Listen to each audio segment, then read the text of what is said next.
Hi ladies and gentlemen, back again. Bathrobe Chronicles number, let me see here, number 63.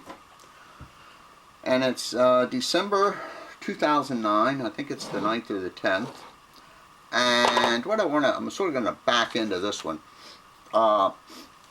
If there's anyone out there watching, do any of you live in a condominium? I've never lived in a condominium. Well, I've never owned a condominium. But I do know that condominiums, they have restrictions and things like that. And I understand that. That's reasonable. I would imagine they have like a board of directors and all that kind of stuff. And they have committees and things like that. Excuse me.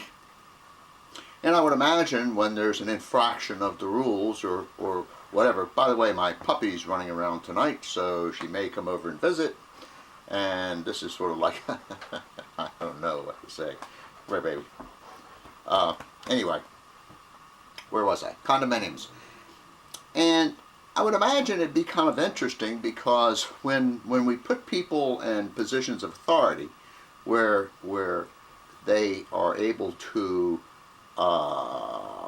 let me see what the term is here.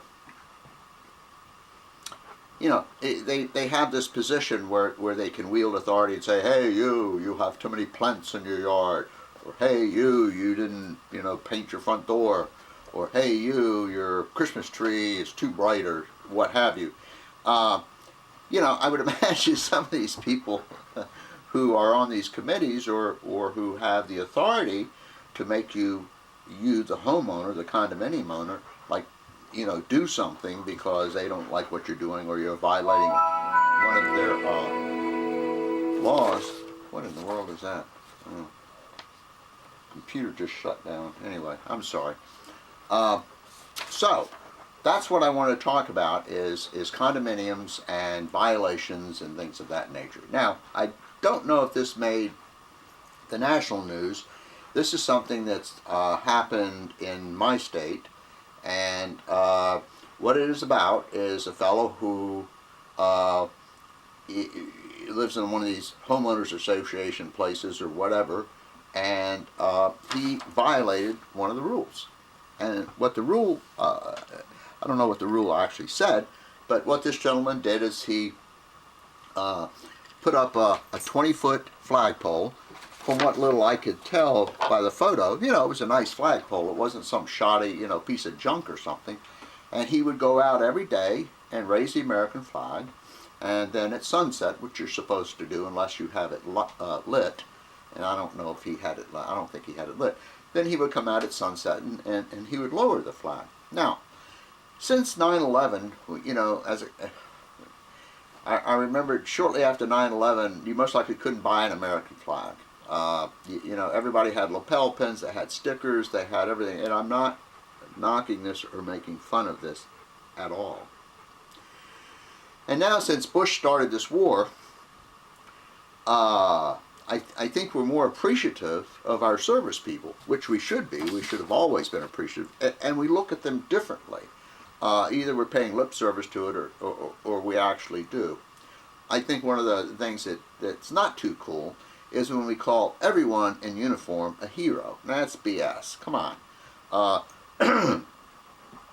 For instance, if let's say I'm 19 years old, I don't have a job, and I need a job, and I say, well, what the hell, I'll go in the Army, and I get stationed at, down the street here, and I work in the mess hall or something, I don't really think I'm a hero. So I think there's a whole lot of that stuff going around that really isn't good for anyone, especially the heroes. Now, as to whether everyone who goes into combat is a hero or not, I don't know. I know one thing: I don't want to go into combat, and the people who do, they surely deserve our respect. Whether we should call all of them heroes or not, I don't know. And as far as the people who are in combat and getting shot at, hey, you want to call him a hero? Fine, I have no problem with that. But every so-called Tom, Dick, and Harry in the service is surely not a hero by any stretch of the imagination.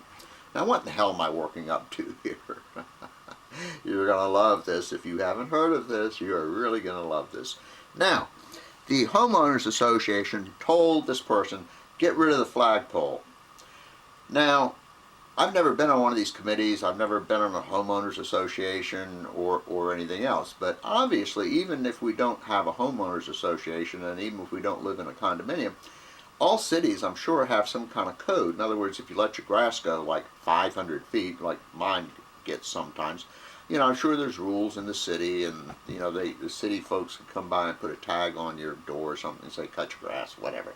But what we're talking about is where you've moved into a community or whatever it happens to be, or in a condominium or something, and there's an association, and when you buy that place, you are made aware of the fact there are certain rules and regulations, and you're expected to follow them, period.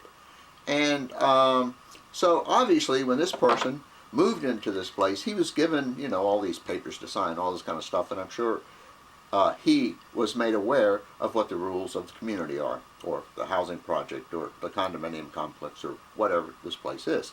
It's definitely a place that's controlled by, committee and so forth and so on. Okay, let me go to part 2.